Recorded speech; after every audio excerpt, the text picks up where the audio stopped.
Finance TikTok continues to be a disaster, but we will dive in anyways, debunking the worst of finance TikTok and hopefully finding some gems buried in the dung heap. Here's what I would do if I was a complete beginner to stocks but still wanted to invest money. Step 1, I would get a free stock trading app like Robinhood. It's free. No.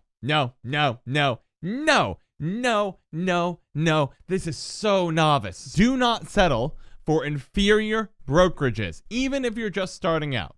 You can open an account at Vanguard, Fidelity, or Charles Schwab for free. You might have to not get your documents mailed to you, but instead have to access them just online via e-delivery. But typically, there's no account maintenance fee. Why would you settle for an inferior product, one that hides fees, instead of just investing with a reputable company that has great customer service? To use and it's really easy to understand. Perfect. Step 2, I would skip over all of the big individual companies. Buying stocks can be risky, and if you're just a beginner, picking stocks might not be the best idea. Instead, you can invest in all of the best stocks all at once. An index fund like IVV can help you buy a teeny tiny piece of the top 500 companies in the US. And with Robinhood, you can literally invest almost any amount of money. I am literally buying a small piece of 500 companies with 20. Beautiful. So the first part he's being misled on and he doesn't know it, but his second part is so good. He's so good. So the first part is, I really want to emphasize a huge mistake. Robinhood, in order to compete with the big players, Vanguard, Fidelity, and Charles Schwab, hides their fees in the stock price. This is known as payment for order flow.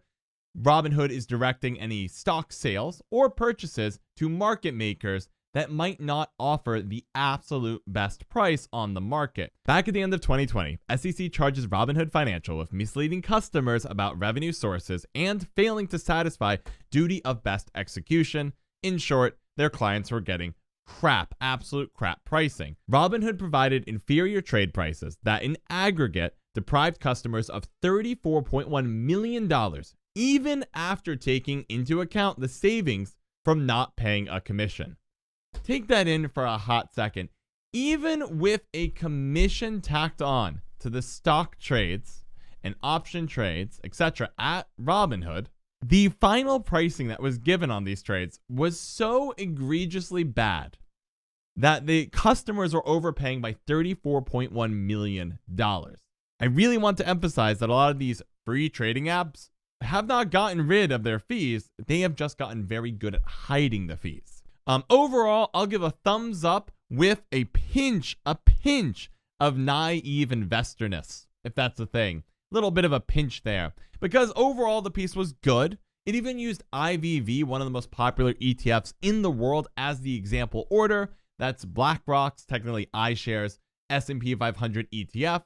But with that said, the Robinhood bit was unnecessary and is a real detriment for people starting out.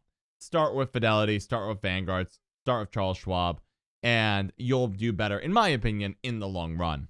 Next, beginner investors. 3 ETFs that you should consider looking at if you're a beginner investor. This has 65,000 views, and it's called ETFs Are Lower Risk and Will Grow Your Money. I'm optimistic here. I'm optimistic on this one. A lot of optimism in these choices today, because how bad can you really screw it up if you just have 3 ETFs to offer? You could do a total stock market, an S&P 500, a total international stock market. You could do an S&P 500, a bond ETF, and a total international stock market. I don't know. We're going to find out. How bad could this really get? 3 ETFs that you should consider looking at if you're a beginner investor. Vanguard S&P 500 Index ETF, ticker VFV, and it did pretty well the last 5 years. Starting off an S&P 500, perfectly fine. No complaints there. The only kicker is she is not in the United States. In the United States, the ticker for Vanguard's S&P 500 ETF is VOO. That ETF holds 500 of the top companies in the US all in one stock. Pretty nice. Technically, all these stocks are held in one fund, not one stock, but close enough. The Vanguard Growth ETF, ticker VGRO, and it did pretty well the last 5 years. VGRO holds US ETFs, and it also holds the FTSE or FTSE. That is the 100 companies in the London Stock Exchange. And there's also some Canadian bonds in there as well. So it's very low risk and a very low price. Okay, there's a lot she said there, and I'm unfamiliar with that particular ETF, so why don't we go ahead and track it down and take a look. Seeks to achieve its investment objective by primarily investing in equity and fixed income securities. It may do so either directly or indirectly through investment in one or more exchange-traded funds managed by the manager or an affiliate or certain other investment funds. Cool. It sounds like a fund of funds. It's a fund that buys other funds. We're looking at an 80-20 allocation. So when she mentions it is not a risky investment, that's kind of true, kind of isn't. It appears, as we're going to see in a moment, but based on the summary, it appears that this is a well-diversified portfolio. But if we look at its actual breakdown, an 80-20 is still pretty aggressive in terms of growth. If the economy is doing well, it's going to grow quite a bit. But if it takes a turn for the worst, it's still going to take a big hit. It's 80% stocks. So depending on what your investment goal is, it may or may not be suitable for you. People who have a short-term investment goal might have some hesitation about an 80-20 portfolio. One thing I really disliked that she mentioned in the video was looking at past performance.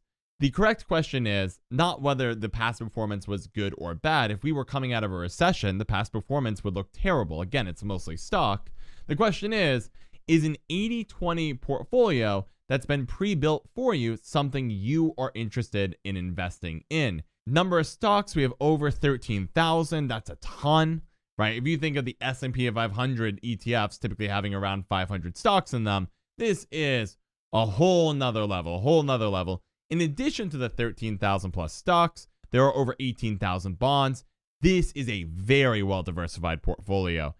This likely has lots of domestic and international companies, but you should always double check that. And if we look here, it's exactly what I thought. We have the United States stock market, we have Canada, we have the developed all cap excluding North America, so we're looking at places like Europe. We have Canadian bonds, we have global bonds, we have emerging markets, we have US bonds. In short, we have, at a quick glance, you should do additional research, but at a quick glance, it looks like we're buying the world and at an 80-20. Overall, I think she might have simplified down the discussion of this ETF a little bit too much. Maybe it deserved its own video because it has a lot more going on in it than a regular ETF that just buys up a market segment, because this is a fund of funds. It has a bunch of stuff going on underneath it, and it's probably wise if you're interested in this ETF to do a little bit of research into each of the funds in it, because you can buy, most likely, each of these ETFs on your own. So you probably want to figure out what a US total market index ETF looks like, what the FTSE developed all cap X North America index ETF is. A little bit of research goes a long way, because before you put your hard-earned savings into this fund, you want to know what's going on under the hood. Vanguard High Dividend Yield ETF, ticker VDY, did pretty well the last 5 years, up 32%. Vanguard Dividend Yield. She is really obsessed with past performance, and that is a classic novice move. A lot of new investors believe past performance is really good for predicting future performance. It makes no sense, though, when you think about it for 5 seconds. The biggest two economic events we had over the past decade was COVID-19 and 2008. When was the last time we had a recession as bad as 2008? Oh, the Great Depression. That's the only comparable one. As for COVID-19, when's the last time the world was shut down via a pandemic? When was it? Huh? I have no idea. Certainly not in the last 100 years. Not on the same scale anyways. The past rarely repeats itself in the world of investing. There will always be another economic crisis, but they're all a little bit different. They're all have their own flavor that comes along with it. So looking at the past and then trying to predict the future off of it is kind of a waste. You should rather be thinking, I don't know what the future will hold, but it'll probably have some rough times ahead. How do I prepare for that? Do not become obsessed with past performance. If you're trying to prioritize growth, you don't know what the crises will be, but a well-diversified stock portfolio, for example, will typically outgrow bonds over the long term. That is much more certain than COVID-20 or another 08, etc. It says it in the name. They hold some really good dividend-paying stocks in the bank sector, energy sector, and even financial sector like Manulife. Let me know what you guys think of these companies or if you already own them, and like and follow for more financial content. Another novice move I do want to talk about is the obsession with dividends. Think about it. Why are you obsessed with dividends? Why does everybody get obsessed with dividends? Dividends suck. That's right. I said it. Dividends suck. Let me explain. Dividends are so attractive because it makes you feel like you're getting passive income, the holy grail of the financial world. A phenomenal idea of filling up your wallet without doing anything. Except here's the problem with dividends. In the United States, if you have a fund or a stock that pays a dividend, it's immediately taxed if it's in a non-retirement account, even if you choose to reinvest it, which, chat is telling me, isn't necessarily the case for every country, but in the United States, it certainly is the case. Whereas if a company chooses to buy back its stock shares off the market and remove it from the market, or just keeps that money inside the company so it can build out more stores, invest in new product ideas, those aren't taxable. When it comes to companies growing, or the value of your stock increasing because there's less stock available because of a stock buyback, you only get taxed when you sell. And you only get taxed on the capital gain if you sell at a higher price than you bought it at. Now, again, this all is regarding the United States and non-retirement accounts. If you're outside the USA, you have your own rules. Here's the other kicker. People who focus on dividends end up skewing their portfolio towards sectors like banking and energy and away from stuff like technology. If you've been pursuing that path over the past decade, you've probably been getting burned because the best performing sector over the past decade has pretty much been technology. There might be some sector here and there that spikes up year over year, but this past decade has been defined by technology, and technology companies don't typically pay a lot in dividends because they focus on reinvesting into new product ideas. Compare that to something like Coca-Cola, for example. Coca-Cola doesn't really have new products. They can only market so much, so they focus on paying out a ton in dividends. If you chase the dividends, you'll end up skewing your portfolio in ways that you might not expect. You also don't technically need a dividend to have passive income coming from stocks because you can just sell the stocks. So if a company doesn't pay a dividend, but they increase the value of the company, you can just sell some of your shares of that company and oh look, you just made passive income appear. All in all, I will give this a 5 out of 10. Sure, I'm going to rate sometimes via thumbs up. Sometimes I'll rate via 5 out of 10. I don't know. It was pretty average. I think she would have done a better job if each ETF got their own video, because there's a lot to say about each of those ETFs, especially the latter two, because they're more complicated than just past performance looks good, so it must be good. Stop putting your money in stocks. You'll lose all your money. First of all, there are many ways to make your money grow in the stock market. There's investing, and then there's trading. The difference between the two is the classification of risk. With long-term investing, you hold only the best companies for 3 to 5 plus years. Okay, 3 to 5 years is not long-term investing. Long-term investing is decades. Straight up. Decades. When I think of long-term investing, I think retirement. This makes it the safest way to make your money grow in the stock market, especially with average returns of 10% each year. So she's assuming that you're going to buy a diversified index there instead of buying an individual stock or buying another type of investment. You could technically buy like an option contract, which would be very risky. Very risky. Time can play a role of risk level, but before we even talk about that, we should probably talk about investment options. What are you actually going to invest into? With trading, on the other hand, the only value you're looking for in a company is quick gains. This is mostly based off pattern predictions, and oftentimes people lose a lot. I'm glad she mentioned pattern predictions because that's how some people trade. They look at momentum in the stock market and how the stock graph goes and performs voodoo magic. This is called technical analysis. And they say, oh, I've got the voodoo magic. It's telling me the stock's going to do this. And they move in and out of the market quickly. The thing is, algorithms can do it faster. So if you're going in with the idea of finding patterns, you're going to lose because if it worked, I can program a computer to do it quicker than you ever can. So please, don't get trading and investing confused. The stock market is a great way to make your money grow. It's not risky at all if you properly educate yourself. You know, I don't really know what to make of this video. There's so much left unsaid that needs to be addressed. But like, it's kind of sort of in the ballpark, maybe not. It's like up in the bleachers. It's getting closer to where you need to be, where the game's at. But there are way better ways to talk about the dangers of day trading and moving money in and out of the market, the higher chances of taxes and fees, the fact that statistically you're probably going to lose money, the fact that algorithms are going to smoke you. And then there's a whole nother conversation about how to invest for something like retirement, how long-term investing, which can take decades, is done, how much risk in terms of volatility you should have in your portfolio, how you should make it more conservative as you near your goal, as your long-term goals become short-term goals, because as time passes, you get closer and closer and closer. I give this an invisible thumbs up because the intent is really good, but there's nothing really tangible. Let's see what this guy has for his tips on becoming a six-figure trader.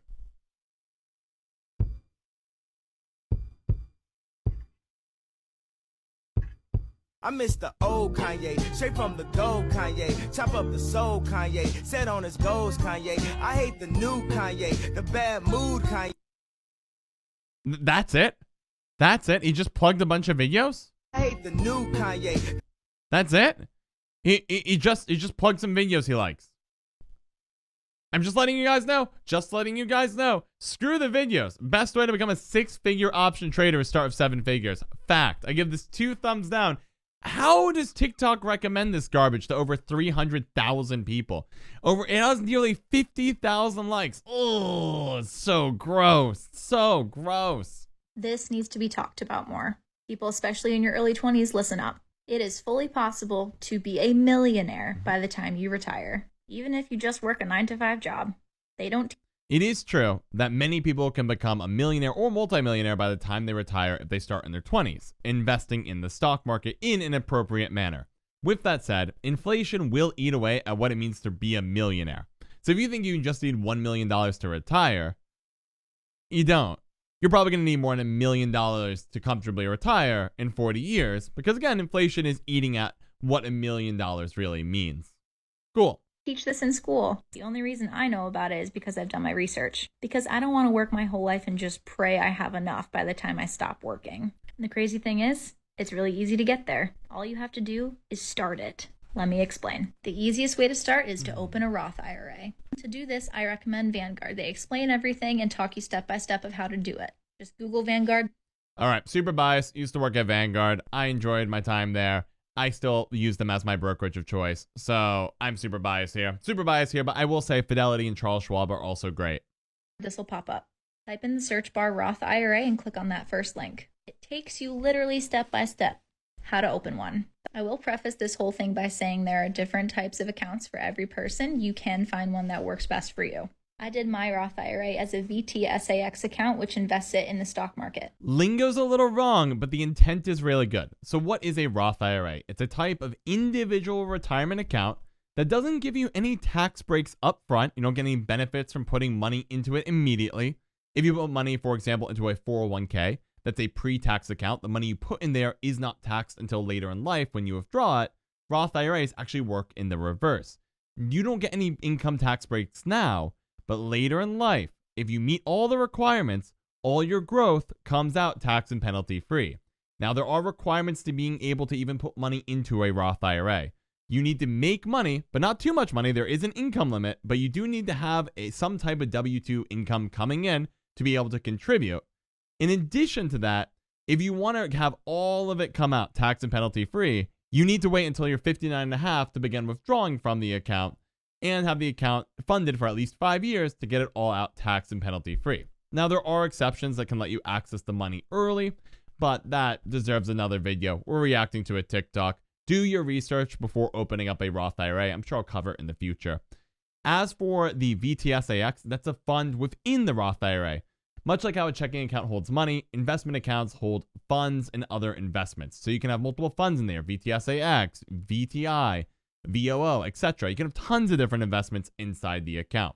That's how they work. You don't get stuck with just one investment. That particular account, you need $3,000 to start. Once you have that, the second step is to max the Roth IRA out each year. That's $500 a month. But if you can't max it out each year, that's also okay. Even if it's a little bit, it can go a long way. The third step? I do believe the new contribution limit is $6,500. Check me on that for 2023. But it used to be $6,000 divided by 12, $500 a month. Don't do anything and let your money work for you. Let me show you. Compound interest. It's a beautiful thing. A compound interest calculator factors in the idea of taking what your investment makes and taking the money it pays out at the end of the year and putting it back into the investment. So your earnings start making their own earnings. You can find this on investor.gov. I literally Googled compound interest calculator. My initial investment, $3,000. My monthly contribution, $500 a month to max it out, $6,000 a year. The length of time since I'm 25 is 45 years until I turn 65 and retire. For my rate of return, I did 6% annually because that's a conservative amount given the times that we've been in the last few years. Put 6 in the estimated interest rate. And you Woo! Oh, baby. I loved all of her numbers until that last one. I loved all their numbers to that last one. $3,000, great. You're starting off with the minimum investment, the initial for VTSAX. You can set up an automatic investment plan of $500 a month into it, no problem. 45 years, that makes sense. You start when you're 20, you retire when you're 65. 6% though, 6%, that's too conservative. I didn't ever think I'd be saying that, but that is actually too conservative. For example, the S&P 500, which is pretty much the entire US stock market, though in this case, VTSAX is the Vanguard total stock market, which has mid-sized and small-sized companies in it instead of just the 500 largest. But like the S&P 500 has returned historically about 10%. Now, mind you are going to lose some of that to inflation, but you're not going to drop down to as low as 6% here. So the number that she's about to spit out here is probably straight up, even when you factor in inflation, a little too low. the estimated interest rate. And you hit calculate. Look at that beautiful number. If you start it, max it out each year, and don't touch it for the rest of your life, by the time you are 65, you will have over $1 million to your name. The best thing about this account is that it's tax-free, meaning when you take that money out when you're 65, you will not be taxed on it. The taxes happen when you invest your money initially each month. It is legit that easy. And that is only the beginning to becoming financially independent. If you want more videos like this or have questions, drop a comment. I'll answer you. 2 thumbs up. Phenomenal. Was all the terminology perfect? No, but it's so close to being perfectly right. I have no complaints. None. 2 thumbs up. Great job. 10 out of 10. Not only does the video touch on a lot of great things, it also makes people curious about so many important topics, whether it's compound interest, whether it's Roth IRAs, whether it's Vanguard, whether it's VTSAX. There's so many great doors to open in your research when you see this. I love it. 2 thumbs up. This is the highlight so far. Woo! So how do you get your money to go work for you in the stock market? The first thing that you're going to need to do is open up a brokerage account. So a brokerage account, that's just a fancy way of saying the app on your phone or the website that you go to buy. Okay, I saw a little bit of Robinhood. You do need to actually do research into where you want to start with. A Charles Schwab, Fidelity, or Vanguard in the United States, in my opinion, are the big three. They're the best of the three. Even beginner investors can start at one of them. Not a big deal. So we'll see where we go, but okay. He is right, though. If you want to have an investment, you do need to have an account that can have investments like a brokerage account. You do want to consider whether you want a non-retirement account that's very flexible but has more taxes than a retirement account, which you may or may not qualify for, and if you qualify for it, has restrictions on it in exchange for those tax benefits. But okay, we're starting off fine. Buy and sell stocks. So there's going to be a lot of these apps, there's going to be a lot of these websites where you can buy and sell stocks. So when you sign up, you're going to have your brokerage account up and running. From that point, you can transfer money from your bank accounts to your brokerage account. So when you transfer that money from your bank account to your brokerage account, there's going to be cash sitting in your brokerage account just waiting for you to do something with it. The next step is going to be for you to use that money and then buy some stocks. In essence, stocks, they are just units of ownership. They are Okay. This is one of those, it's like the path to righteousness is to the left and the path to despair is to the right. And it's kind of leaning towards despair. The worst part is I think this guy is smart enough to know what's going on because he is giving a good description about how opening a brokerage account works. And that the fact that once you move money into it, you need to move that money into some investments. But he is going for the cool, hip, you should like my video Robinhood kind of style.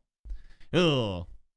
representations of ownership. It's as straightforward as that. So if you own a stock, you're the owner of that company. So if I own 10% of the stock of a company, then I own 10% of the company. When you buy a stock, it's going to appear in your brokerage account. So let's just say you buy a stock, Microsoft. Let's say you paid $100 for one share of stock in Microsoft. So in your brokerage account, it's going to say, Microsoft stock, purchase price, one share for $100. And then Microsoft, the company, they come out with a hit product. They are on a roll and they're making more money than ever. And then they're going to take that money and pay huge dividends to the stockholders. What do you think is going to happen? If you want dividends, which I've beaten into everybody's head, are a little overrated. But if you wanted dividends, you shouldn't be looking at Microsoft. Industries like finance are much more well known for paying dividends than something like technology, which eats up money very, very quickly. To the price of the stock, it is most likely going to go up. So there's two ways that most... That's not totally true. So let's imagine Microsoft launches a new product and it's a huge hit. Then everyone's like, oh my gosh, you're going to do great. And the stock goes up. That's true. If they say they're going to pay out a dividend, well, that means Microsoft is going to have straight up less cash in the company, which means as a company, it's going to become worth a little bit less because they're paying out their cash. You're welcome to then take that and buy more Microsoft stock with it or do something else.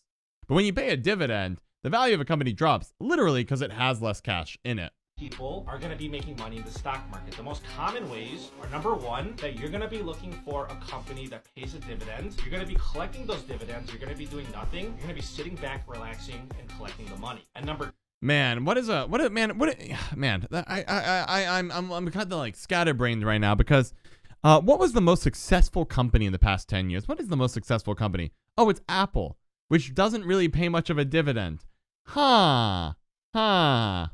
Two is that you're going to be looking for a stock that you think is going to go up in price, go up in value. But you can have a combination. You can have a stock that's going to go up in price, and while you're waiting for it to go up in price, some of those companies, they pay a dividend. So you can get best of both worlds.